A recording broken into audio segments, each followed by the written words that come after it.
App 56 Hindi. अध्याय 291। अध्याय 184। भीतर और बाहर की मिलीभगत। गो परिवार का गोवंश भाग 3। अगर तुम लय बिगाड़ना चाहते हो तो बस दफा हो जाओ। प्रतियोगिता अभी शुरू भी नहीं हुई है और तुम अभी से सेना का मनोबल हिला रहे हो। लिन चेन हल के सींग वाले जानवर पर भरोसा करके यहाँ आया है, जिसका मतलब जरूर है कि उसके पास कुछ असाधारण है। यह एक विकसित उत्परिवर्ती प्रकार का है, लेकिन इसकी गुणवत्ता अभी भी अपेक्षाकृत कम है। ठीक है, सभी लोग बहस करना बंद करो और मुझ चांद वेई पर एक एहसान करो। उद्धरण चिन्ह डॉट डॉट डॉट उद्धरण चिन्ह। इतने सारे लोगों के साथ स्वाभाविक रूप से यह एक अराजक शोर है। जब ताओवादी झांग लिन चेन और अन्य लोगों को लेकर आए तो वहां पहले से ही भीड़ जमा थी। मुख्य टीम के रूप में लिन चेन और अन्य लोगों को स्वाभाविक रूप से गर्मजोशी से स्वागत मिला। पहाड़ों और जयकारों के बीच लिन चेन ने तुरंत कुछ ही दूरी पर कैंगलिंग प्राचीन देश के लोगों की ही एक जाति के लोगों की एक टीम को देखा। पूर्वी सेकुरा देश और कैंगलिंग प्राचीन देश को कट्टर दुश्मन माना जाता है, क्योंकि पिछले कई वर्षों से इनके बीच खुले और छिपे संघर्षों के साथ सबसे अधिक विवाद रहे हैं। इसके लिए प्रयास करो, चैंपियनशिप जीतने का प्रयास करो। हम चैंपियनशिप जीते या न जीते इससे कोई फर्क नहीं पड़ता। हम इस साल ईस्ट सेकुरा कंट्री से बिल्कुल नहीं हार सकते। अंतहीन आवाजों के बीच ताओवादी झांग ने लिन चेन और अन्य 9 लोगों को कार्यक्रम स्थल में ले जाया। अन्य देशों की टीमों को धीरे धीरे प्रवेश करने में कई मिनट लग गए। आप देख सकते हैं कि ये गुटों का प्रतिनिधित्व करते हैं। उदाहरण के लिए प्राचीन शीजुन साम्राज्य और यूलान साम्राज्य लगभग एक साथ ही अस्तित्व में आए। दोनों देशों के लोग एक ही जातीय समूह के थे और उनके बीच अच्छे संबंध थे। नानफेन प्राचीन देश और बेइमिंग देश समान थे, लेकिन पूर्व दो की तुलना में ये दोनों देश हितों के कारण एक साथ आए थे, इसलिए संबंध उतने अच्छे नहीं थे। जहां तक कैंगलिंग प्राचीन देश का प्रश्न है, इसकी अत्यधिक केंद्रीय और अनोखी भौगोलिक स्थिति के कारण इन देशों के साथ इसके अच्छे संबंध हैं, लेकिन क्योंकि यह अत्यधिक केंद्रीय है इसलिए ये संबंध विशेष रूप से मजबूत नहीं है। एक बार जब ये टीमें प्रवेश कर गईं तो दर्शकों की चर्चाएं और भी तेज हो गईं। मैंने सुना है कि इस बार इंपीरियल अकादमी के छात्र अविश्वसनीय रूप से दुर्जय हैं। इंपीरियल अकादमी कब दुर्जय नहीं रही है? मैं स्पिरिट अकादमी से प्रथम स्थान प्राप्त करने की आशा नहीं कर रहा हूं, बशर्ते वे तीसरे स्थान पर न आए। सही, लोग लगातार चर्चा कर रहे थे तथा पिछले वर्ष की हार के प्रति उनमें अभी भी आक्रोश था। वर्तमान में चैंपियनशिप के लिए कैसीनो का प्रारंभिक पसंदीदा यूलान एम्पायर है। कैंगलिंग प्राचीन देश और बेइमिंग देश संयुक्त रूप से दूसरे स्थान पर हैं। लेकिन हर कोई जानता है कि ये संभावनाएं बदल जाएंगी। ये परिवर्तन अंक मैच पूरे होने के बाद होगा। जब सभी टीमें अपनी जगह पर बैठ गईं, तो एक व्यक्ति धीरे धीरे मंच पर आया और जब दर्शकों ने उस व्यक्ति की पोशाक देखी तो सभी ने तालियां बजाईं। ये व्यक्ति गू परिवार से गोवन था। डूबे मंडप में गू परिवार का काफी प्रभाव है और गोवन का भी परिवार में एक प्रमुख स्थान है। अन्यथा उन्हें इस बीस्ट फाइटिंग कॉन्फ्रेंस का महाप्रबंधक नियुक्त नहीं किया जाता। दर्शकों की तालियां स्वाभाविक रूप से गू परिवार के कारण भी थीं। आज भी गू वेई कई लोगों के दिलों में प्रथम राष्ट्रीय उपदेशक बने हुए हैं। यही कारण है कि नागरिकों में गू परिवार के प्रति गहरा लगाव है। गुआन ऐसे बड़े आयोजनों के आदी थे और जैसे ही वे मंच पर आए, उन्होंने अपने हाथों को आसपास के लोगों की ओर उठाते हुए विनम्रतापूर्वक कहा, आप सभी की तालियों के लिए धन्यवाद। मेरा नाम गुआन है, मुझे डुबे पवेलियन और गू परिवार द्वारा नियुक्त किया गया है। मैं इस बीस्ट फाइटिंग कॉन्फ्रेंस के महाप्रबंधक के रूप में काम करूंगा। मैं यहाँ दूर दूर से आए सभी विशिष्ट अतिथियों का स्वागत करता हूँ। उद्धरण चिन्ह beast fighting conference blue star के तहत शांति का एक क्रिस्टलीकरण है और मुझे उम्मीद है कि प्रतिस्पर्धा और बेहतर होगी। मैं सभी विद्यार्थियों को प्रतियोगिता में अपनी प्रतिभा दिखाने की शुभकामना देता हूँ। थोड़ी देर रुकने के बाद गोवन की अभिव्यक्ति थोड़ी देर के लिए बदल गई, फिर वह फिर से मुस्कुराया और भी अधिक उत्साहपूर्ण। आज एक और अच्छी खबर है। इस बीस्ट फाइटिंग कॉन्फ्रेंस के लिए राष्ट्रीय उपदेशक झोंग नान व्यक्तिगत रूप से पुरस्कार प्रस्तुतकर्ता के रूप में काम करेंगे, लेकिन केवल चैंपियनशिप पुरस्कार के लिए।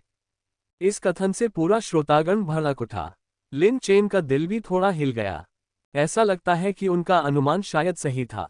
उनके ऊपर रहने वाले व्यक्ति राष्ट्रीय उपदेशक झोंग नान है। जानवरों से लड़ने वाला सम्मेलन शुरू होता है, कानून विकास की पहली लड़ाई। झोंग नान घटनास्थल पर मौजूद नहीं थे, लेकिन वह ऊपर रेस्तरां से सब कुछ देख रहे थे। उनके बगल में झांग जिन ने शुरू किया, गुरुजी, गु परिवार इस समय राष्ट्रीय उपदेशक के पद के लिए बहुत उत्सुक है। झोंग नान एक पल के लिए चुप रहा और फिर बोला, क्या आपको लगता है कि वह बायलिंग के खिलाफ कदम उठाएगा? मैं तो बस। झांग जिन ने स्वाभाविक रूप से जवाब देने की हिम्मत नहीं की। गु परिवार है, गु वेई है। अप्रत्याशित रूप से झोंग नान ने कहा, मैं वरिष्ठ गु वेई के जुनून और समर्पण की प्रशंसा करता हूं। उन्होंने राष्ट्रीय उपदेशक की जो संहिता बनाई है, मैं उसका हमेशा पालन करता रहा हूं। लेकिन राष्ट्रीय मास्टर्स संस्थान को बहुत अधिक सांसारिक मामलों की आवश्यकता नहीं है, हमें राष्ट्र का मार्गदर्शन करने की आवश्यकता है। ये सुनकर झांग जिन ने जल्दी से झुककर कहा, गुरुजी, मैं। क्या अब तुम्हें समझ आया कि मैंने तुम्हें राष्ट्रीय उपदेशक क्यों नहीं चुना? झोंग नान ने पूछा। तभी झांग जिन को एहसास हुआ। उनका मानना था कि नेशनल मास्टर्स इंस्टीट्यूट में होने का मतलब है कि वह सबसे अधिक और सबसे दूर तक देख सकते हैं। लेकिन अप्रत्याशित रूप से, क्योंकि वह शतरंज की बिसात पर था, वह पहले से ही उसमें एक मोहरा बन चुका था। हालांकि एक राष्ट्र के शिक्षक को शतरंज की बिसात से बाहर निकलकर खिलाड़ी बनना होगा। झांग जिन को पता था कि इस आदत को बदलना उनके लिए वाकई मुश्किल था। गु परिवार और सेलेस्टियल कैपिटल के अन्य परिवारों का सामना करते हुए झांग जिन के लिए शतरंज की बिसात से बाहर निकलना मुश्किल था। लेकिन यदि ऐसा होता तो इससे राष्ट्रीय उपदेशक को दिव्य पूंजी की ताकतों द्वारा आगे बढ़ाए जाने में क्या अंतर पड़ता? उद्धरण चिन्ह। ठीक है, चलो ड्रॉ समारोह शुरू करते हैं। जब ये शब्द गूंजे तो पूरी भीड़ जयकार करने लगी। यहाँ केवल कैंगलिंग प्राचीन देश के दर्शक ही नहीं थे, बल्कि अन्य देशों से भी कई दर्शक आए थे। हर कोई आशा करता है कि उनका देश अंक प्रतियोगिता में अच्छा प्रदर्शन करेगा, ताकि मजबूत प्रतिद्वंद्वियों से बचा जा सके और वे अपने सभी तुरुप के पत्ते नहीं दिखा सकें। 6 महान राष्ट्रों को शीर्ष 3 और निचले 3 में विभाजित किया गया है। युलान साम्राज्य, बेइमिंग देश और कैंगलिंग प्राचीन देश शीर्ष 3 में शामिल हैं। अन्य 3 देश लगभग हमेशा सबसे निचले स्थान पर रहते हैं। लिन चेन भाग्यशाली रहे, क्योंकि उसने पूर्वी सेकुरा देश से एक प्रतिद्वंद्वी को चुना था। इसका नाम गाओबेन है, जो पूर्वी सेकुरा देश में दूसरे स्थान पर है। नीचे के 3 देशों से ड्रॉ करना एक अच्छा ड्रॉ है, लेकिन ईस्ट सेकुरा कंट्री का सामना करना दबाव के साथ आता है, आप हार नहीं सकते। जब लिन चेन ने अपना भाग्य चुना तो नीचे कैंगलिंग प्राचीन देश के दर्शकों ने चिल्लाकर कहा। जहां तक फैंग यू का सवाल है, उसका ड्रॉ औसत था। उसने यूलान साम्राज्य के कप्तान डिक को खींच लिया। जैसा कि प्रोफाइल में दिखाया गया है, इस डिक के पास अधूरी जानकारी है और वह नए वर्ग का इक्का है। ड्राइंग समाप्त होने के बाद ताओवादी झांग ने एक बैठक आयोजित की। इस बार ड्राइंग के परिणाम काफी अच्छे थे। बड़े वरिष्ठ भाइयों और बहनों द्वारा निकाले गए अधिकांश ड्रॉ अनुकूल थे। आप ये लड़ाई हार सकते हैं, ताओवादी झांग ने फॉन्ग यू से कहा। फैंग यू ने सिर हिलाया।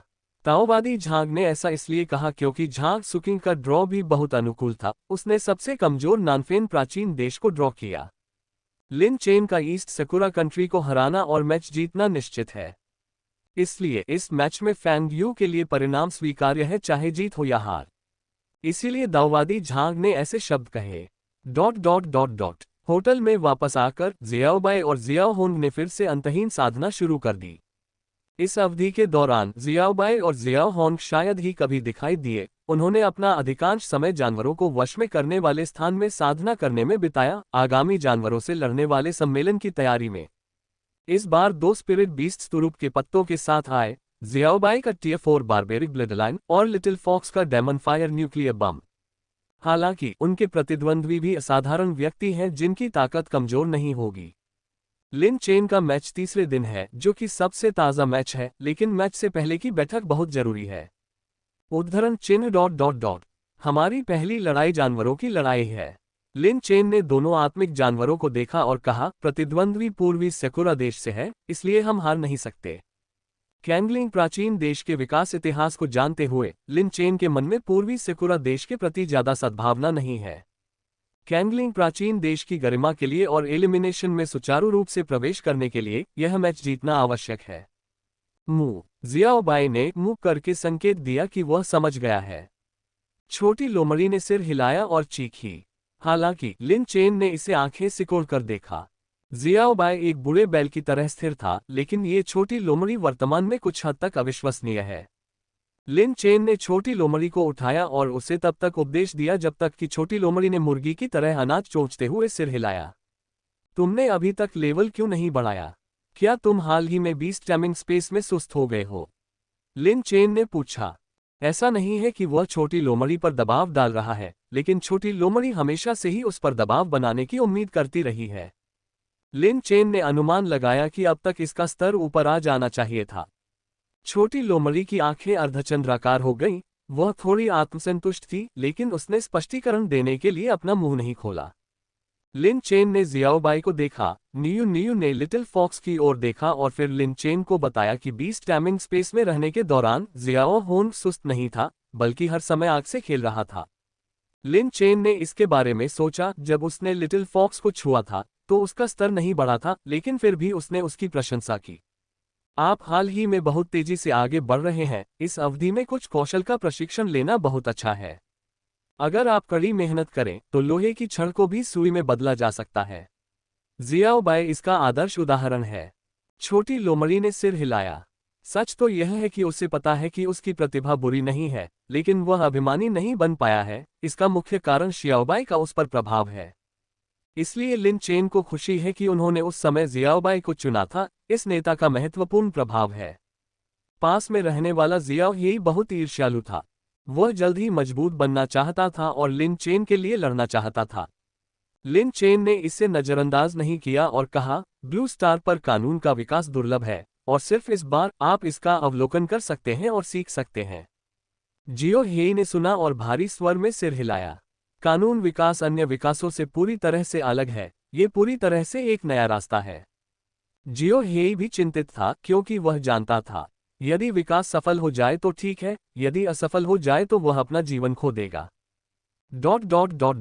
अगले दिन प्रतियोगिता आधिकारिक तौर पर शुरू हुई। झांग सुकिंग का मैच इसी दिन था और कप्तान होने के नाते लिन चेन स्वाभाविक रूप से व्यक्तिगत रूप से मैच देखने के लिए वहां गए। आंकड़ों के अनुसार झांग सुकिंग की प्रतिद्वंद्वी का स्तर भी उनके समान ही है। मुख्य रूप से उनके स्पिरिट बीस्ट के चौथे कौशल से सावधान रहें। लिन चेन ने विश्लेषण किया और झांग सुकिंग से कहा। प्रतिद्वंद्वी का चौथा कौशल एक रहस्य था, लेकिन लिन चेन को नहीं पता था कि झांग सुकिंग का चौथा कौशल उजागर हुआ था या नहीं। ये ज्ञात होना चाहिए कि झांग सुकिंग ने ये स्थान हासिल करने के लिए कड़ी मेहनत की है। यद्यपि स्पिरिट अकादमी में गोपनीयता का स्तर बहुत ऊंचा है, लेकिन ये कहना कठिन है कि प्रतिद्वंद्वी इसे प्राप्त कर पाएगा या नहीं।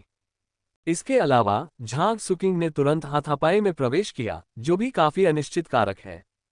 मैं अपना सर्वश्रेष्ठ प्रयास करूंगा। झांग सुकिंग ने दृढ़ता से सिर हिलाया। वह इस पशु युद्ध सम्मेलन में अपनी भूमिका से अच्छी तरह परिचित है। हालांकि वह ये नहीं जानती कि नानफेन प्राचीन देश के विश्राम कक्ष में झांग सुकिंग के बारे में विस्तृत जानकारी वाली एक फाइल है, जिसमें उसका स्तर, उसके 2 स्पिरिट बीस्ट्स का स्तर, उनके सभी कौशल और यहां तक कि युद्ध की आदतें भी शामिल हैं। कैप्टन, आपको ये कहां से मिला? नानफेन प्राचीन देश का व्यक्ति इसे पढ़ने के बाद उत्साह से चिल्लाया।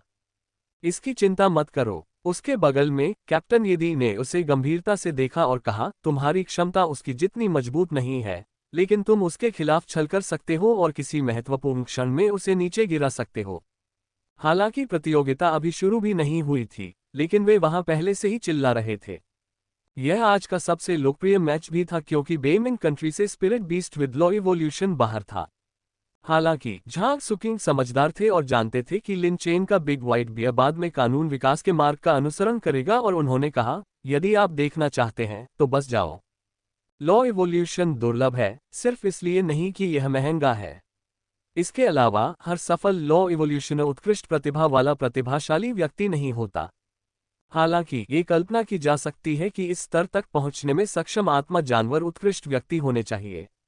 लिन चेन वास्तव में देखना चाहते थे, लेकिन उन्होंने टीम की एकता के महत्व को भी समझा। चिंता मत करो, मैं अपना सब कुछ दूंगा, चाहे तुम मैदान में हो या नहीं। झांग सुकिंग भी समझ गया कि लिन चेन क्या सोच रहा था। तो फिर अपना सर्वश्रेष्ठ प्रयास करो। लिन चेन ने औपचारिकता नहीं निभाई, केवल एक शब्द कहा और उन्हें दूसरे स्थान पर ले गया। बड़ा सफेद भालू लगातार उसके पीछे पीछे चल रहा था। उसका मूड बहुत तनावपूर्ण था। अब उसके पास विकास के नियम के मार्ग पर चलने के अलावा कोई अन्य विकल्प नहीं है। बर्फ का नियम, भौतिक ऊर्जा परिवर्तन का आतंक। प्रतियोगियों के लिए अपना विशेष दर्शक मार्ग है और जब लिन चेन पहुंचे तो प्रतियोगिता अभी शुरू नहीं हुई थी।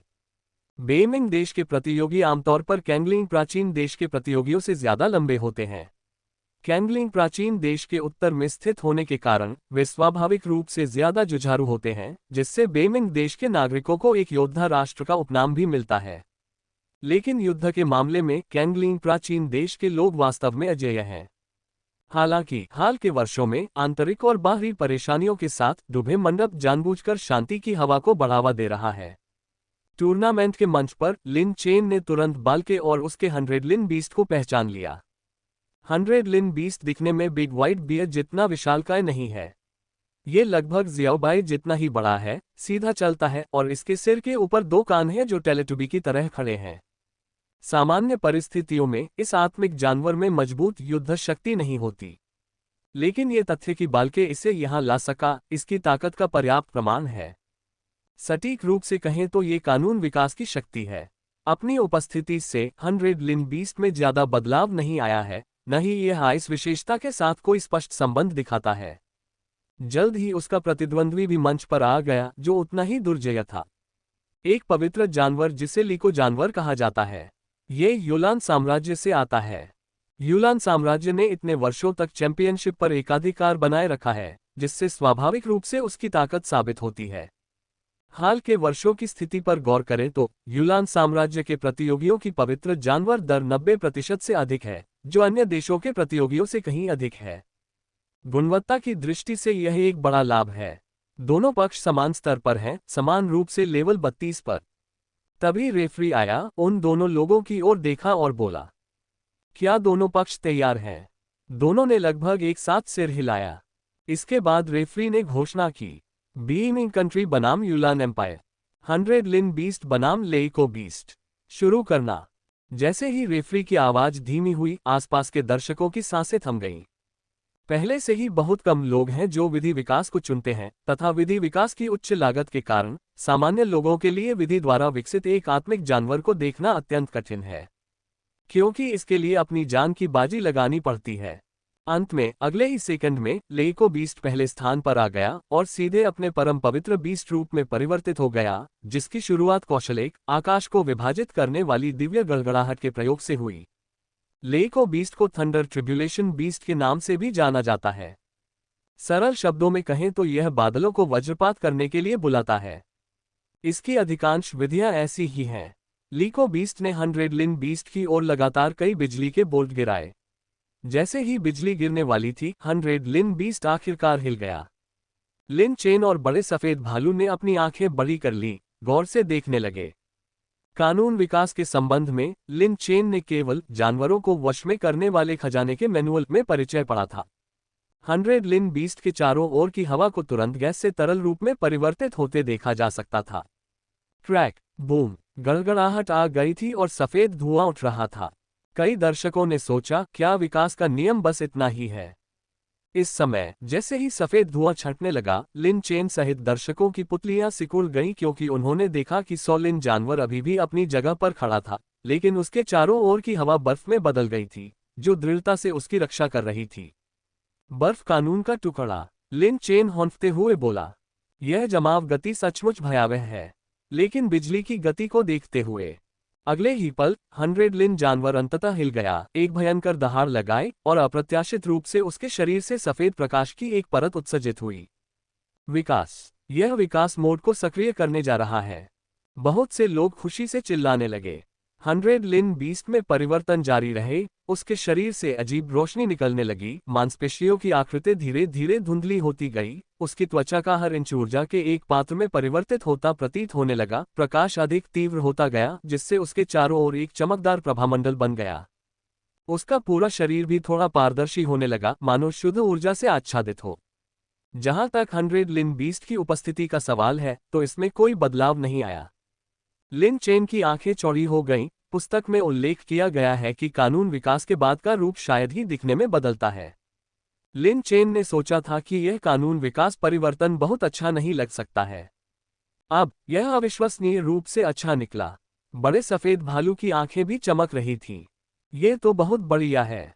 इसमें कोई आश्चर्य नहीं कि विकास के लिए किसी को अपना जीवन दांव पर लगाना पड़ता है। ले को जानवर ने भौहें चढ़ाईं, अपने बड़े पंजे लहराए और अप्रत्याशित रूप से अपने हाथों से 2 बिजली की जंजीरें इकट्ठी की और उन्हें 100 लिन जानवर की ओर लहराया। लिन चेन ने तुरंत इन बिजली की जंजीरों को दिव्य जानवर स्तर के कौशल के रूप में पहचान लिया और मदद नहीं कर सका, लेकिन हौंफने लगा। यूलान साम्राज्य की ताकत वास्तव में भयानक थी। ध्यान रखें, बाल्के से लड़ने वाला ये छात्र अपने प्रथम वर्ष के छात्र वर्ग में सबसे निम्न स्तर का था। 2 बिजली की जंजीरें 100 लिन जानवर की ओर लहराईं, लेकिन 100 लिन जानवर जरा भी डरा नहीं। उसने अपने हाथ हिलाए और तुरंत एक बर्फ का भाला बना लिया। बर्फ का भाला उसके हाथों में था, जो आश्चर्यजनक रूप से बिजली की जंजीरों को हटाने में सक्षम था। इसके तुरंत बाद 100 लिन बीस्ट ने एक ऐसा ऑपरेशन किया जिससे पूरा अखाड़ा वाह वाह कर उठा। वह उछल पड़ा, बिजली की जंजीरों पर कूद गया, बर्फ का भाला पकड़े और लीको बीस्ट की ओर गोता लगाने लगा। ये बिजली से भी क्यों नहीं डरता? ये प्राकृतिक व्यवस्था के प्रति बहुत ही अवज्ञाकारी है। इसके पैरों को देखो, ऐसा नहीं है कि यह निडर है, बल्कि यह अपनी रक्षा के लिए तेजी से बर्फ जमा रहा है। यह ऊर्जा है, कुंजी ऊर्जा है, क्या आप समझते नहीं हैं? दर्शकों में शोर मच गया और मैदान पर मौजूद लीको बीस्ट ने 100 लिन बीस्ट को अपनी ओर आते देखा और तुरंत अपनी युद्ध शैली बदल दी। उसने 3 गरजते बादलों को बुलाकर 100 लिन बीस्ट को अपनी ओर आने से रोकने की कोशिश में अपना मोर्चा रोक लिया। लेकिन 100 लिन बीस्ट को जरा भी डर नहीं लगा, वह सीधे कूद पड़ा। Track track track, boom! जैसे ही बर्फ के टूटने की आवाज गूंजी, 100 लिन बीस्ट ने अपना भाला आगे बढ़ा दिया। बर्फ का नियम, भौतिक ऊर्जा परिवर्तन का आतंक, भाग 2। एक क्षण में वह भाला अनगिनत बर्फ के टुकड़ों में बदल गया। भयावह बात यह थी कि प्रत्येक टुकड़े में श्वेत ऊर्जा थी, जो लीको बीस्ट की ओर बढ़ रही थी। लेको बीस्ट तुरंत चौंक गया। सौभाग्य से इस समय उसके बीस्ट मास्टर दाइसेन ने जोर से चिल्लाया, रुको, मैं मानता हूं। जैसे ही आवाज गूंजी, रेफरी का स्पिरिट बीस्ट आगे बढ़ा और असंख्य ऊर्जा बर्फ के टुकड़े रेफरी के 35 स्तरीय स्पिरिट बीस्ट की ओर उड़े, जिससे पटाखों जैसी विस्फोटक ध्वनियों की एक श्रृंखला उत्पन्न हुई। एक क्षण के लिए तो अनगिनत लोगों को गहरी सांस लेने में कठिनाई हुई। कानून विकास का भौतिक ऊर्जा रूपांतरण वास्तव में भयानक था। ओह, मैं भी विकास के नियम के साथ एक आत्मा जानवर चाहता हूं। इसके बारे में सोचना भी मत, जब तुम कानून के विकास के लिए सामग्री इकट्ठा कर सको तब वापस आना। हाँ, और यह जीवन के साथ एक जुआ है। हो सकता है कि आप एक बार सफल हो जाएं, लेकिन क्या आप गारंटी दे सकते हैं कि आपका स्पिरिट बीस्ट हर बार विकसित होने पर सफल होगा? दर्शकों की चर्चा के बीच रेफरी ने बाल्के की जीत की घोषणा की। लिन चेन ने भी बड़े सफेद भालू की ओर देखा और उससे उसके विचार पूछना चाहा। लेकिन एक ही नज़र में लिन चेन को पता चल गया कि उसे पूछने की जरूरत नहीं है। इस समय बड़े सफेद भालू की आंखें पैसे देखकर छोटी लोमड़ी की तरह चमक रही थीं। लिन चेन मुस्कुराया और तेजी से उन्हें झांग सुकिंग के मैच क्षेत्र में वापस ले गया। लेकिन वापस लौटने पर उसने देखा कि सभी लोग उदास थे, खो गए। लिन चेन आश्चर्यचकित था। जीत गया। झांग सुकिंग का चेहरा भी इससे बेहतर नहीं लग रहा था। क्या जीतना अच्छी बात नहीं है? अप्रत्याशित रूप से झांग सुकिंग ने कहा, हालांकि मैं जीत गया, लेकिन मैंने अपने सभी तुरुप के पत्ते इस्तेमाल कर लिए। ... लिन चेन आश्चर्यचकित रह गया। यद्यपि झांग सुकिंग तीनों में सबसे कमजोर थी, लिन चेन ने उसके साथ लड़ाई की थी और वह उसके 2 आत्मा जानवरों की ताकत की गहराई को जानता था। क्या नानफेन प्राचीन देश की ताकत सचमुच इतनी मजबूत है? जब हम वापस आएंगे तो बात करेंगे, झांग सुकिंग ने कहा। ठीक है, लिन चेन ने सिर हिलाया। जब वे जाने वाले थे, लिन चेन ने पास के दर्शकों को चर्चा करते सुना। कई लोग देख सकते थे कि झांग सुकिंग ने मैच में पूरा प्रयास किया था, इसलिए वे बहुत असंतुष्ट थे। उन सभी का मानना था कि नानफेन प्राचीन देश एक कमजोर देश है और उसके खिलाफ लड़ना इतना कठिन नहीं होना चाहिए। इस बार कैसीनो के शक्ति विश्लेषण में नए वर्ग को सबसे कमजोर शक्ति वाला बताया गया था। शुरुआत में, क्योंकि झांग सुकिंग के 2 स्पिरिट बीस्ट्स काफी अच्छे थे, उन्हें ठीक ठाक होना चाहिए था, लेकिन नतीजा बस इतना ही निकला। हाँ, अगर वह ऐसी है, तो बाकी 2 भी शायद इससे बेहतर नहीं होंगी। हम केवल उच्च श्रेणी के छात्रों के प्रदर्शन पर ही भरोसा कर सकते हैं। वे ही असली वीर हैं। लिन चेन ने सुनने के बाद ज्यादा कुछ नहीं सोचा और सराय में लौट आया। वहां झांग सुकिंग ने हाल की घटनाएं सुनाई और आमतौर पर शांत रहने वाले फेंग यू ने अंत में कहा, ऐसा लगता है जैसे उसके दो आत्मिक जानवरों का पूरी तरह से अध्ययन किया गया है, यहां तक कि उनके संयुक्त कौशल का भी। ये सुनकर लिन चेन दंग रह गया। झांग सुकिंग का सबसे मजबूत पहलू व्यक्तिगत लड़ाई नहीं, बल्कि अराजकता की लड़ाई थी। ऐसा इसलिए था क्योंकि उसके दो आत्मिक जानवर एक संयुक्त कौशल बना सकते थे। लेकिन अब ऐसा लगता है कि संयुक्त कौशल का पता विरोधियों को भी चल गया है। प्रतिद्वंद्वी के पास वास्तव में एक प्रतिवाद था। झांग सुकिंग ने कहा, यदि यह संयुक्त कौशल की शक्ति नहीं होती जिसका प्रतिद्वंद्वी सामना नहीं कर सकता था, तो मुझे डर है कि हम इस बार हार गए होते। ये सुनकर लिन चेन की भौहें तन गईं, लेकिन झांग सुकिंग ने सांत्वना दी। मेरी ताकत कभी रहस्य नहीं रही, आपको इसके बारे में ज्यादा सोचने की जरूरत नहीं है। मुद्दा यह है। लिन चेन ने ऊपर देखा, उसकी सिकुड़ी हुई भौहों में आराम का कोई संकेत नहीं दिखा, और कहा, 6 राज्यों में नानफेन प्राचीन देश का खुफिया नेटवर्क हमेशा सबसे कमजोर रहा है। उनके लिए इतनी सारी जानकारी जुटा पाना सचमुच काफी संदिग्ध है। इतना कहने के बाद लिन चेन ने भी गहरी सांस ली और कहा, शायद मैं इस बारे में ज्यादा सोच रहा हूं। भोजन के बाद उन्होंने देखा कि वू चेन भी वापस आ गया था, और लिन चेन ने आगे बढ़कर पूछा, वरिष्ठ भाई, क्या आपका मैच भी खत्म हो गया है? वू चेन ने अपनी सामान्य मुस्कान के बिना सिर हिलाया। आज का मैच वू चेन का नहीं, बल्कि झाओ हू नामक एक अन्य छात्र का था। तीनों में झाओ हू दूसरे स्थान पर रहे। हालांकि आज उनका सामना पूर्वी सिकुरा देश के एक छात्र से हुआ और वे हार गए। लिन चेन को अंततः समझ में आ गया कि वू चेन, जो आमतौर पर मुस्कुराता रहता था, इतना बदल क्यों गया था। हारना स्वाभाविक रूप से निराशाजनक था, और ईस्ट सिकुरा कंट्री से हारने से दबाव और बढ़ गया। ये कल्पना की जा सकती है कि बाहर बैठे दर्शक झाओ हू पर उग्रता से हमला कर रहे होंगे। इस प्रकार का मानसिक दबाव बहुत अधिक था। ... लिन चेन ने आगे कुछ नहीं पूछा। हालांकि यह प्रतियोगिता एक टीम प्रयास थी। नियमों में कहा गया था कि उन्हें बातचीत करने की आवश्यकता नहीं थी, उन्हें केवल व्यक्तिगत रूप से अपना सर्वश्रेष्ठ प्रदर्शन करना था। अपने कमरे में लौटकर तीनों आत्मिक प्राणियों ने अपनी साधना शुरू कर दी, और बड़ा सफेद भालू अब उत्साह से भरा हुआ था। लेकिन चूंकि वह ध्यान नहीं कर सकता था, इसलिए उसे पता नहीं था कि क्या करना है, इसलिए वह केवल वजन ही उठा सकता था।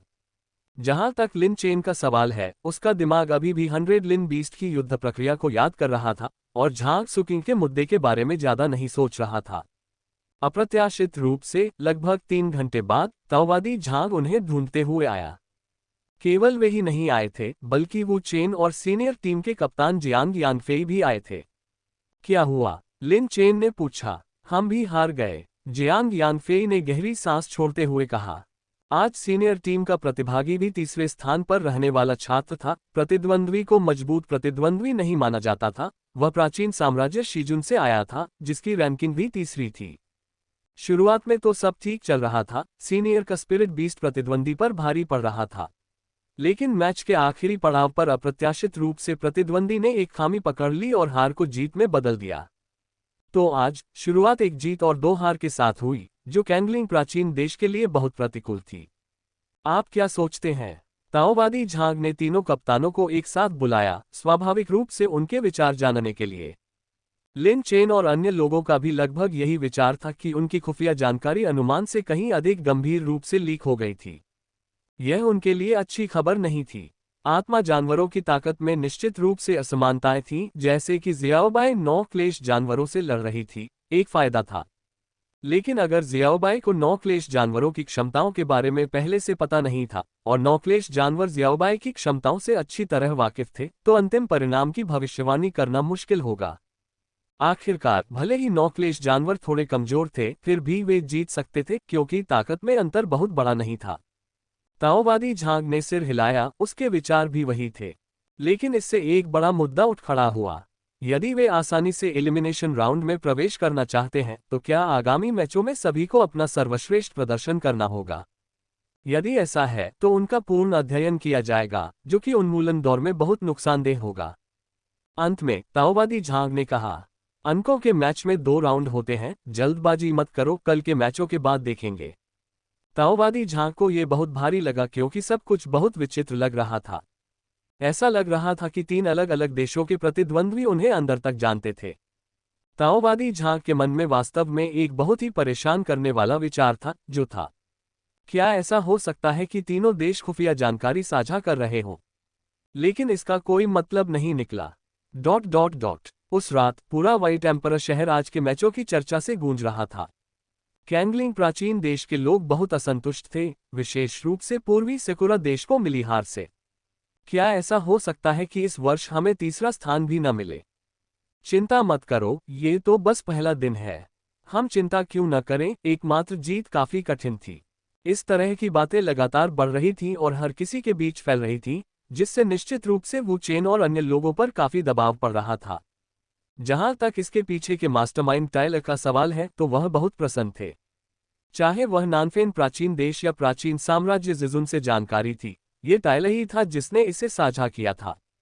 टायला का लक्ष्य सरल था, कैंगलिंग प्राचीन देश की युद्ध शक्ति को यथासंभव समाप्त करना, जिससे साम्राज्य आसानी से चैंपियनशिप को बरकरार रख सके। वर्षों से युलान साम्राज्य और बेमिंग देश के बीच संघर्ष वास्तव में सबसे अधिक बार हुआ था, लेकिन प्रतिनिधि सभा की रणनीति में कैंगलिंग प्राचीन देश सबसे बड़ा खतरा था।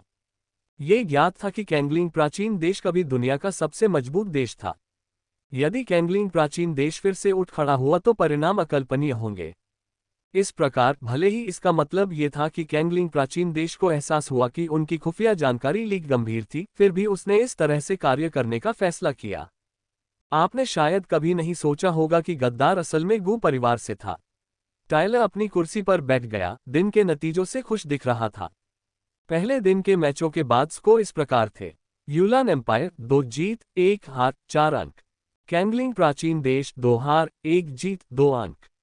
नानफेन प्राचीन देश 2 हार 1 जीत 2 अंक। ईस्ट सेकुरा कंट्री 2 हार 1 जीत 2 अंक। बेमिंग कंट्री 2 जीत 1 हार 4 अंक। प्राचीन साम्राज्य जीजुन 2 जीत 1 हार 4 अंक। अगले दिन लिन चेन उठे, नाश्ता किया और बाहर जाने ही वाले थे कि लिटिल फॉक्स ने लिन चेन से कहा कि वह आज बाहर नहीं जाना चाहती और प्रशिक्षण के लिए सराय में ही रहना चाहती है। लिन चेन आश्चर्यचकित हो गया, लेकिन उसने विरोध नहीं किया। सच कहें तो लिटिल फॉक्स का इतने बड़े सार्वजनिक कार्यक्रम में भाग लेना पहली बार था और अच्छे परिणाम प्राप्त करने की उसकी इच्छा स्वाभाविक थी। जहां तक शियाओबाई का प्रश्न है, तो उसका पहले ही युद्ध क्षेत्र में परीक्षण हो चुका था। लिन चेन ने इसके बारे में सोचा और जियाओबाई को भी खेती करने के लिए पीछे रहने देने का फैसला किया। जियाओबाई स्तर 32 तक पहुंचने के लिए समय के खिलाफ दौड़ रहा था।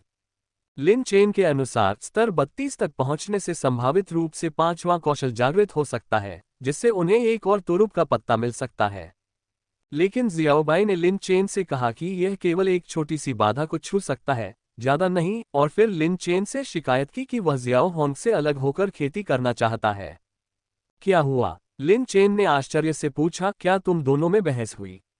दोनों छोटे बच्चे आमतौर पर एक दूसरे के साथ बहुत अच्छे से रहते थे, कभी कभी उनमें झगड़ा भी होता था, लेकिन कोई गंभीर बात नहीं होती थी। छोटी लोमड़ी ने थोड़ा शर्मिंदा होकर अपना सिर नीचे कर लिया। जियाओबाई ने लिन चेन को समझाया कि ऐसा नहीं था कि वह लिटिल फॉक्स को नापसंद करता था, बल्कि लिटिल फॉक्स दानव अग्नि परमाणु बम विकसित कर रहा था, जो उसकी साधना में बाधा डाल रहा था। वर्तमान में जियाओबाई का केवल एक ही लक्ष्य था, जो कि स्तर 32 तक पहुंचना और 5वें कौशल को जागृत करना था।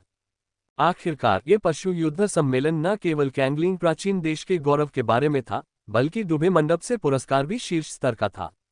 लिन चेन ने लिटिल फॉक्स की ओर देखा और पूछा, क्या आप सफलता महसूस कर सकते हैं? लिटिल फॉक्स को पता था कि लिन चेन हॉट बर्निंग फायर कंट्रोल की बात कर रहा है। उसने सिर हिलाया और आश्चर्यजनक रूप से लिन चेन को बताया कि अब उसकी फ्यूजन स्पीड पहले से 2 गुनी से भी ज्यादा हो गई है। उसे पूरा विश्वास था कि लगातार कोशिश करने पर वह जरूर कामयाब हो सकता है। ये सुनकर लिन चेन कुछ उत्साहित हो गया। यदि हॉट बर्निंग फायर कंट्रोल को तोड़ा जा सके तो little fox true flame mode के सम्मेलन को आरंभ करने में सक्षम होना चाहिए। ट्रू फ्लेम मोड में डेमन फायर न्यूक्लियर बम निश्चित रूप से शक्ति के दूसरे स्तर तक पहुंच जाएगा। नाश्ते के बाद लिन चेन ने लिटिल फॉक्स को जानवरों को वश में करने वाले स्थान में डाल दिया और जियाओबाई और बड़े सफेद भालू को प्रशिक्षण के लिए सराय में छोड़ दिया। यद्यपि दिव्य छाया रक्षक वहां सुरक्षा के लिए मौजूद था, तथापि वहां शियाओबाई नामक एक बड़े बैल के साथ लिन चेन को असुरक्षित महसूस हुआ और उसने सोचा कि शियाओबाई के साथ बड़े सफेद भालू का होना बहुत अच्छा होगा। बड़ा सफेद भालू बहुत खुश था। हालांकि वह प्रतियोगिता पर भी नजर रखना चाहता था, लेकिन फिलहाल उसका प्राथमिक लक्ष्य यह आशा करना था कि शियाओबाई और शियाओ होंग शीघ्र ही बराबरी पर आ जाएं।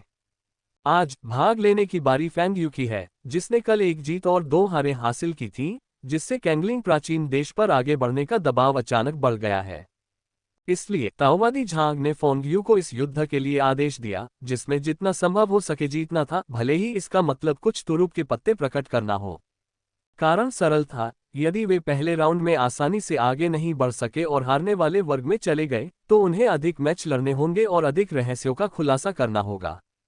लेकिन ये लड़ाई आसान नहीं थी, क्योंकि फेंग यू को यूलान साम्राज्य के सबसे मजबूत छात्र डिक का सामना करना था। डिक के 2 आत्मिक जानवर बहुत विशेष थे, जो कैंगलिंग प्राचीन देश के सामान्य आत्मिक जानवरों से भिन्न थे। उनका पहला आत्मिक जानवर मगरमच्छ आत्मिक जानवर था। मगरमच्छ जैसा मगरमच्छ, आत्मा जैसा योगिनी। सही, यह एक आत्मिक जानवर था जो भविष्य में एक योगिनी बनने की दिशा में विकसित होने वाला था।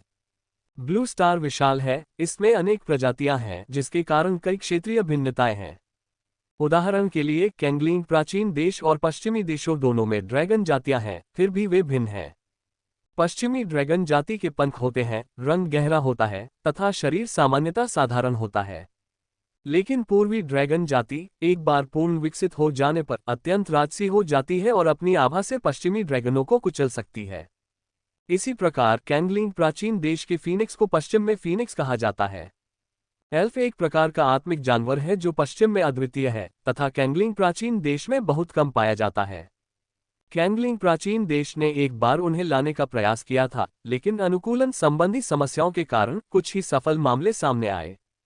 अंततः पश्चिमी देशों ने इन मादक द्रव्यों के निर्यात और बिक्री पर नियंत्रण करना शुरू कर दिया।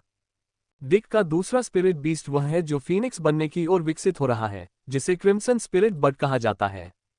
ये दोनों आत्मा जानवर अब पवित्र जानवर हैं, और यदि वे वास्तव में फेंग यू के खिलाफ अपना सब कुछ दे देते हैं तो परिणाम अनिश्चित है। लिन चेन घटनास्थल पर पहुंचे और उन्होंने अभी फेंग यू और झांग सुकिंग से बातचीत शुरू ही की थी कि डिक वहां आ पहुंचा। पीले बालों के साथ डिक काफी जीवंत लग रहा था। वह फेंग यू के पास आया, अपनी आंखों की ओर इशारा किया और फिर फेंग यू की ओर इशारा किया। लिन चेन और फेंग यू अविचल रहे, लेकिन झांग सुकिंग ने तिरस्कारपूर्वक कहा, अभी तो शुरू भी नहीं हुआ, वह किस बात का दिखावा कर रहा है। लिन चेन ने कहा, इस इशारे का क्या मतलब है, इस पर ध्यान से सोचें। झांग सुकिंग को अचानक आश्चर्य हुआ और फिर उसे एहसास हुआ, क्या डिक के इस इशारे का मतलब ये हो सकता है कि उसने फेंग यू को पहचान लिया है। लिन चेन के तीनों सदस्य असहज महसूस कर रहे थे। ऐसा लग रहा था कि इस बार उनकी बुद्धिमत्ता नुकसानदेह थी। जैसे ही डिक ने अपनी चाल चली, पास में खड़ा एक पीले रंग का युवक बोला, डिक, ये काफी है कि तुम कुछ चीजें जानते हो, इसका दिखावा करने की कोई जरूरत नहीं है। ये सुनते ही डिक की मुस्कान तुरंत गायब हो गई और उसने पीली त्वचा वाले युवक को नाराजगी से देखते हुए कहा, क्या ग्रे, अब तुम्हें दुख हो रहा है? ओह, मैं तो भूल ही गया था, तुम्हारे पूर्वज इसी देश से हैं। ठीक है, डिक, ग्रे नाम के युवक ने कहा, उसकी पुतलियां सिकुड़ गईं। मैंने तुमसे कहा था, मैं यूलान साम्राज्य में पैदा हुआ था। रक्तरेखाएं नहीं बदली जा सकती। डिक ने खुद को नहीं रोका और व्यंग्यात्मक लहजे में कहा, अगर मुझे सही से याद है तो तुम्हारा एक कैंगलिंग प्राचीन देश का नाम भी है, वह क्या है? ली मिंग, है ना? ये सुनकर ग्रे ने अपनी मुट्ठी भींच ली, लेकिन उसके बगल में खड़े दाइसेन ने उसे वापस खींचते हुए कहा, डिक, बस बहुत हो गया। उसने पहले मुझे उकसाया। डिक ठंडी हंसी हंसते हुए बोला, मैं कप्तान हूं, सारे फैसले मेरे होने चाहिए। संपर्क